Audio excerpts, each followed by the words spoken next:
Chatters, chatties, welcome home for a Great American Chat, a podcast where we chat about great American media. I'm Chad Maurice, and I'm pounding through these Christmas movies. Today we are chatting about designing Christmas with you and meet me under the mistletoe. Let's get right into it. Designing Christmas with You. This one premiered December 16th, stars Susie Abromeit and Liam McIntyre, directed by Joanne Bretchen and written by Ansley Gordon. So here we go. We have Colby Clark. She's an interior designer, and she just booked a job on a big fancy house. Ben is the estate manager of the big fancy house, and Eloise Chapman is the owner of the big fancy house, which is called the Chapman House. So the movie opens up with Colby finding out from her boss that she has a new client, Eloise Chapman. Colby freaks out and says, "The Chapman House?" Her boss says, "You got that right." And she requested you personally. She wants you to decorate the house for their annual Holly Ball. Her boss says, and if you do a good job, you'll get made partner. So Colby goes shopping, and we get our meet cute when she throws snowballs at a giant snowflake target and tries to ring a bell. The only bell she rings, though, is Ben's when she hits him with a snowball. It wasn't her fault, though. The guy walked right in front of the target. Colby goes to the Chapman house and meets Eloise and the estate manager, whose surprise turns out to be Ben, the snowball guy. She wants to know why she was hired for this gig. He says because all the other designers weren't available. She asks for the design plans. His desk is as messy as mine, and he pulls out a folder out of a desk drawer and hands it to her.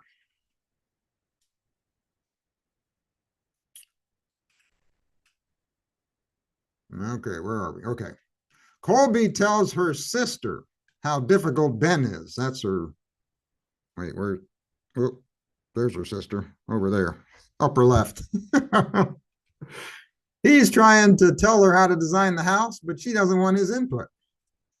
She says, "That's too bad, because we sparked when I drilled him with that snowball. And I don't spark with anybody, but I sparked with him." Mrs. Chapman tells Ben that Layla, who has been living in London, is coming back for the ball, and Ben freaks out. Who is Layla?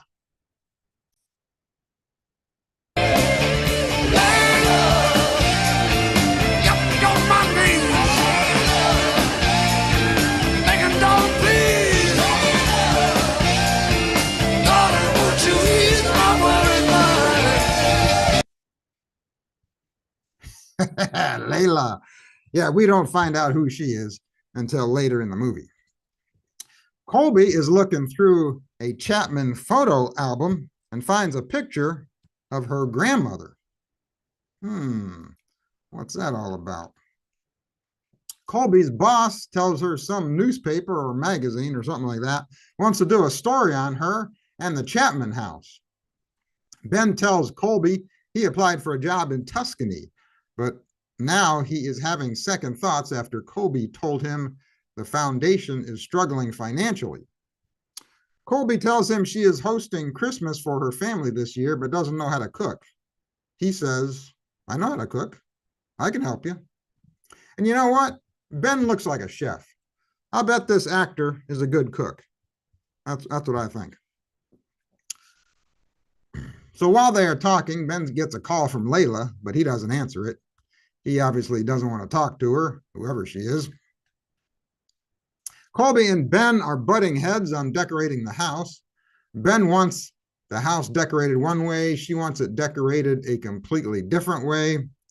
Colby decides they need to work together. So she takes Ben shopping for decorations. She buys things that inspire both of them. And she is going to take his items and combine them with her items to create a whole new theme for the Chapman house decorations. They go back to the Chapman house for some crafting. Ho ho, A couple that crafts together stays together. The doorbell rings, and it is a little girl selling chocolate. Liam buys everything she has, and they sit around and sample all of it. Yeah, that was a funny scene. And that is something that I would do. Next, we see them walking outside in a snowstorm at night with a lantern looking for a Christmas tree. Now, why would you go out at night to cut down a Christmas tree? That's an awful weird time to be looking at Christmas trees. He asks her if there's anyone special in her life. She says, no, I'm just focused on getting my promotion.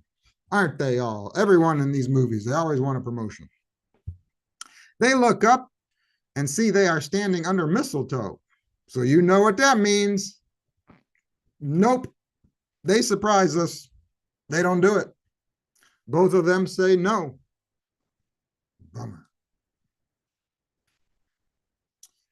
They deliver the tree to the Chapman house.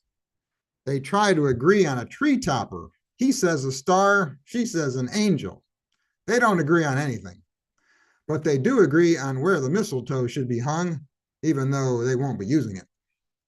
Then we see them fixing Christmas dinner for her family at her house. Colby's family shows up and is surprised to see Ben. They invite him to have dinner with them, which includes Christmas crackers. You know what? I've never seen Christmas crackers in person, only in movies.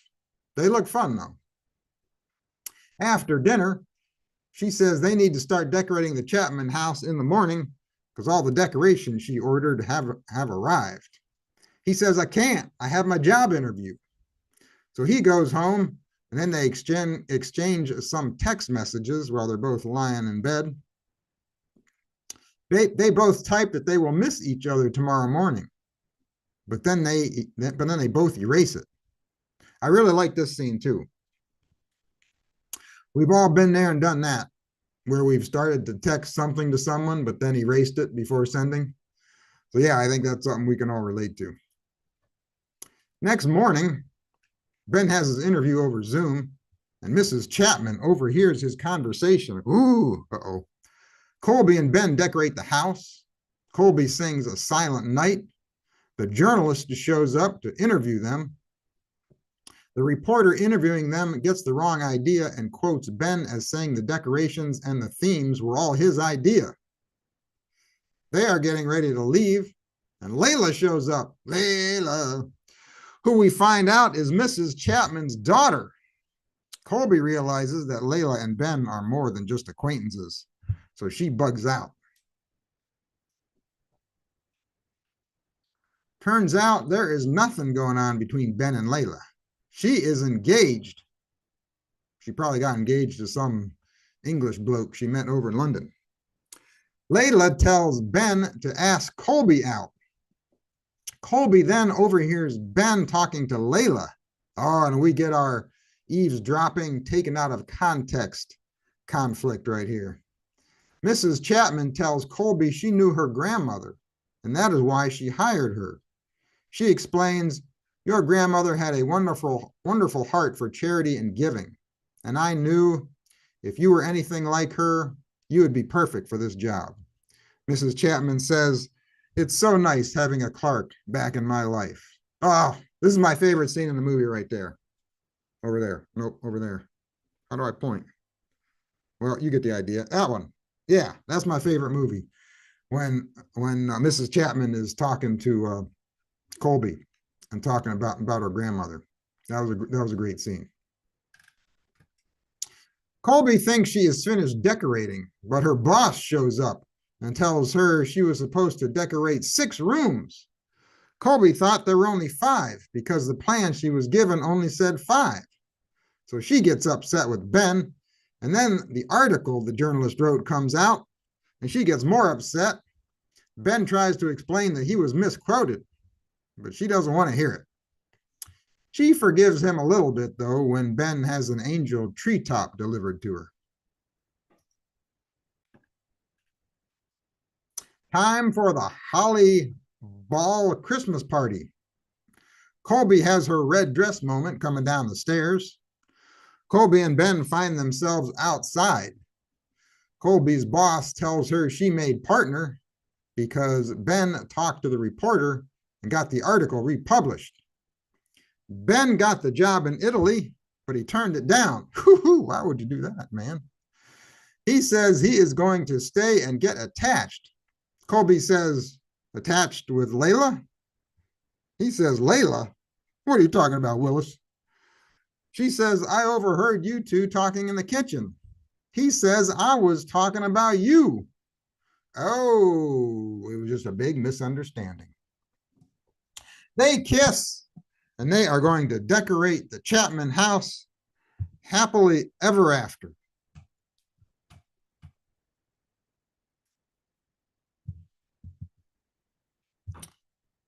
All right, this movie, I like this movie. Ansley Gordon wrote another good one. She's on a roll. Yeah, so I enjoyed this movie. I mean, what's not to like about it? It's about decorating for Christmas. And who doesn't love to decorate for Christmas? Am I right? Everyone likes to decorate for Christmas. And that's what this movie is about. And you know, this movie reminds me of a Lifetime movie that aired several years ago called The Christmas Temp. That one starred Sarah Canning, because in that movie, she was hired to decorate a house for Christmas. Very similar to this movie, although this movie is better. The meet cute, I thought was pretty cute. Him getting hit with a snowball. That's something I haven't seen before. I thought they have good I think they have good chemistry in this movie. And you know what? I think this is Susie's best performance. We've seen her in other Great American Family movies, but I think this is her best performance. Yeah, I think she's really good in this movie. She delivered the comedic lines with good timing. Her facial expressions were spot on. And we got to hear Susie sing. And she has a good voice. Maybe we'll get to see her sing again in future movies. We did get to see her do some group karaoke in Much Ado About Christmas. But in this one, we get to hear her voice. This one has good supporting characters. I liked Mrs. Chapman. I thought she was good. And I also like Susie's boss. But yeah, my favorite scene in this movie, like I mentioned before, was when she's talking to Mrs. Chapman about her grandmother. That scene really hit home. So yeah, thumbs up for me on this one. This one might wind up it's definitely going to be in my top 10 for the Christmas movies, might be even in the top 5. Because I enjoyed this one. All right, next. Let's get into Meet Me Under the Mistletoe. This one premiered on December 9th. Stars Sarah Fisher and Simon Arblaster. Directed by Robin Dunn. Written by Laura Brienza and Blaine Chiappetta. So we have Ava. She's a real estate agent. And we have Jeff. He is Eva's co-worker and competitor. And then there's Frank and Kelly right there up above me. They are selling their house. And Eva and Jeff get assigned to sell it. The movie opens up with Eva selling a condo to a first-time homeowner. And she is in competition for Realtor of the Year against Jeff, her co-worker. Eva has a niece named Bonnie who is staying with her. Bonnie gives her an early Christmas present, an idea book for working on her next book, or an idea journal, I should say, for working on her next book. Because besides being a realtor, Eva is also a writer who has written a book.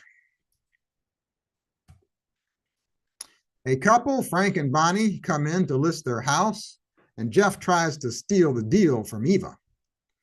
Eva and Bonnie go book shopping at the local bookstore, and Eva dreams of having her book for sale in the store someday. Eva and Bonnie are trimming a Christmas tree, and they run outside to make a wish on the snowfall. Bonnie wishes for tickets to Science Con, and also that Eva finds happiness outside of work.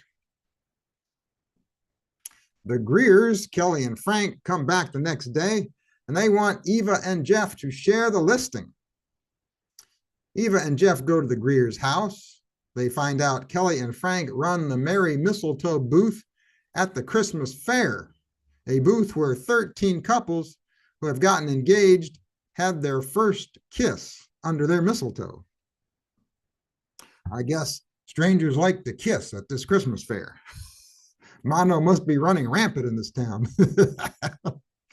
They tell Kelly and Frank they will help them decorate their house for Christmas so they can show it, which makes absolutely no sense because you don't want anything in a house that is being shown. The house should be completely empty. No furniture, no Christmas decorations, no nothing. So, yeah, this is one of the major DMSs in this movie. And if you're not familiar with this podcast, DMSs is my term for things that don't make sense. Eva and Jeff go shopping for Christmas decorations, but they can't agree on anything, which reminds me of the last movie we just chatted about, Designing Christmas with You, because they couldn't agree on anything either. They decorate the house and the electric goes out, just like in the movie Christmas Vacation. Jeff is impressed that Eva knows how to move a switch in the electrical box from left to right.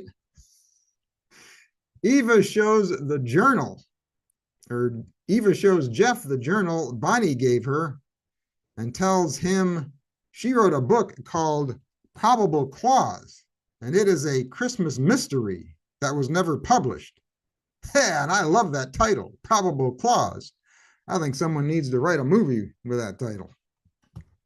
Jeff makes a deal with her and says, you start writing ideas down for a new book, and I will try the mistletoe at the Christmas fair.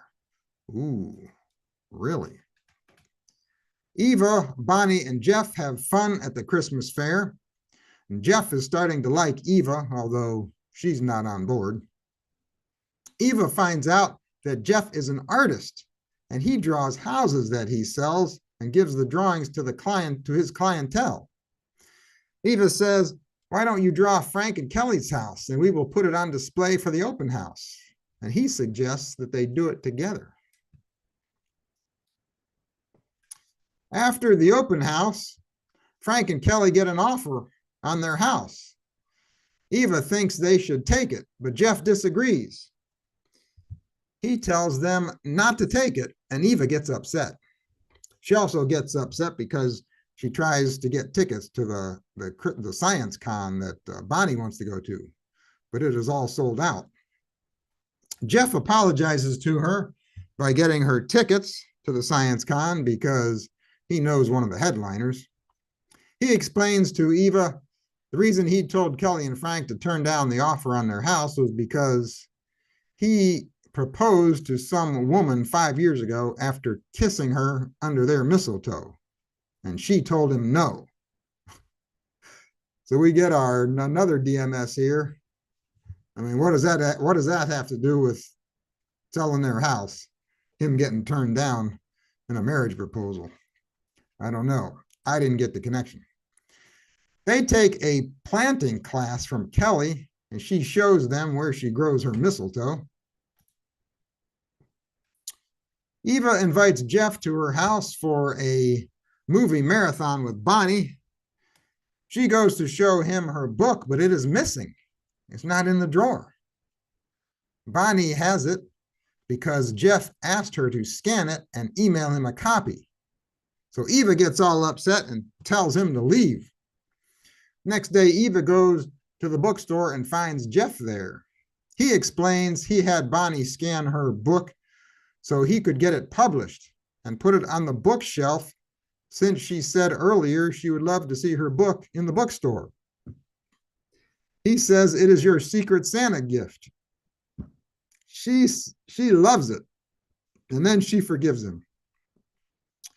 She says, I hope to see you at the Christmas fair tonight. All right, this is my favorite scene in the movie. Best scene right here. When she sees her book in the bookstore, gets a big smile on her face and her face lights up. That was really good. They all go to the town tree lighting ceremony. The woman who bought the condo from Eva earlier in the movie announces she is engaged, and she tells the Greers they had their first kiss under their mistletoe. Kelly gets all emotional and decides to turn down her job offer in California and not sell their house because she doesn't want to stop selling mistletoe at the Christmas fair. Yeah, that's a good idea. Turn down what is probably a six-figure job in California because you want to continue to grow mistletoe. Hey, how about growing mistletoe in California and selling it out there? You ever think of that? Eva comes up with a plan about how she can still make mistletoe, how she can still make money selling Frank and Kelly's house. She approaches Kelly and says, "What if Bonnie, my niece, takes over growing your mistletoe?" She pitches this idea without even talking it over with Bonnie first, but unfortunately, Bonnie is all in. Yeah, I just thought of something that doesn't make sense. Bonnie is going to take over growing the mistletoe, but Kelly's going to be in California. She just said earlier she's going to miss growing and selling the mistletoe. I don't know. I don't know what's happening right now. Let's see. Next slide. Here we go. The realtor office where Eva and Jeff work have no place to hold their Christmas party. So Kelly offers their house. Mitch, the house inspector who inspected the Greer's house, decides he wants to buy their house. So ding, ding, ding, there's their buyer. At the office Christmas party, the Realtor of the Year award is announced, and it is a tie between Jeff and Eva. Eva gives Jeff a notebook to draw in as his secret Santa gift. Jeff confesses his feelings for her and says, "I want to team up with you in the future more than just as realtors." They kiss in front of the Greer's sold sign, and they are going to draw, write, and sell property happily ever after. All right, let me get rid of this. Okay, so this movie I enjoyed as well. Not as much as the last movie, but I like this one. I like the actors in this movie. I thought they were good together. We saw him in Jill Wagner's movie, Bringing Christmas Home, and we saw her in Trevor Donovan's movie, A Harvest Homecoming. There's no meet cute in this movie because the two leads already know each other at the beginning of the movie since they're co-workers. Like I mentioned before, my favorite scene in this movie is in the bookstore when Eva sees her book on the shelf. That was a real touching scene. It was like watching somebody's dream comes true, and that's always fun to see. The supporting characters in this movie are good. I like them. I thought Bonnie was really cute, the actress who plays Eva's niece. And I thought this movie has a good story, the story about two realtors teaming up to sell a house at Christmas time. So I like the story, although, like I mentioned before, there's a lot of DMSs. Well, 3 DMSs. Things that don't make sense, like it's ridiculous decorating a house they're trying to sell for Christmas, because like I said before, the realtors always want the house to be empty whenever they go to show it. Also, Jeff refusing the offer on the house because his ex-girlfriend turned down his marriage proposal. Yeah, that didn't make sense. I still don't understand the connection there. And then, of course, Kelly turning down her job offer in California, that didn't make sense. Because like I said, she can grow and sell mistletoe anywhere, but I guess she wants to grow it and sell it in this small town. But then she agrees to sell her house and move anyway when Bonnie agrees to take over her mistletoe business and sell it for her. So she's not gonna be around to grow it and sell it anyway. So I don't know. But this movie, I tell you what, this movie is good for. This movie is good for putting you in the Christmas romance mood with all the mistletoe talk. And there's a lot of talk about couples getting engaged and kissing under mistletoe. So yeah, so if you're into a Christmas romance movie, this one's for you. You'll definitely like this one. So that's it for those two movies. I think I have 3 more movies to plow through: Peppermint and Postcards, The 12 Games of Christmas, and A Royal Christmas Holiday. And I am determined to get through all 21 movies. I'm going to do it. And I should be chatting about those early next week. So once again, make sure you subscribe on YouTube and the podcast apps so you don't miss any new episodes. And until we chat again and chat about those movies, you keep the faith, keep smiling, keep your friends close, and keep your great American family closer. Thanks so much for being here.